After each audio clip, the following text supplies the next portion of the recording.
Hey Race. The latest on the investigation. Troubling details emerged Thursday from the investigation of a 14-year-old student accused of opening fire in his Georgia high school.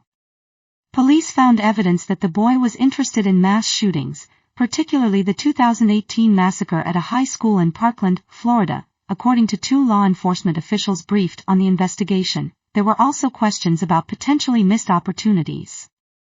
Sheriff's officers had interviewed the teenager more than a year ago about online school shooting threats, but found no definitive evidence that the boy had posted the messages. According to an investigative report obtained by the New York Times, the 14-year-old is now accused of killing 2 students and 2 teachers with a military-style rifle on Wednesday morning.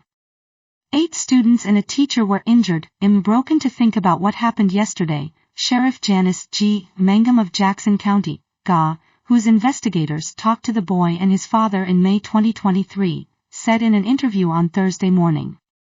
The attack left the small community of Winder, in the county next to Jackson, stumbling through shock and sorrow. Hey Race. What else to know? The victims, Mason Schermerhorn and Christian Angulo, both 14-year-old students, were killed in the hail of gunfire, along with Christina Irami and Richard Aspinwall, who were teachers, state officials said.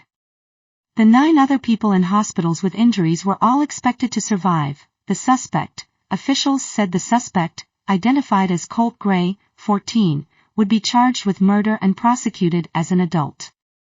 At a news conference, officials said that the shooter had used an AR platform-style weapon.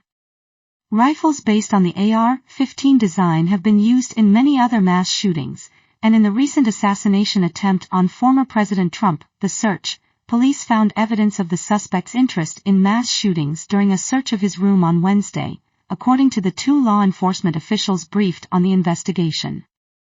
The 2018 massacre at Marjory Stoneman Douglas High School in Florida that drew his particular interest left 17 people dead. Previous encounter. When interviewed by sheriff's officers last year, the boy's father said his son did not have unfettered access to his hunting rifles, according to the investigative report. But the authorities alerted local schools. Officials said, question is the government doing enough to protect its citizens over such incidents?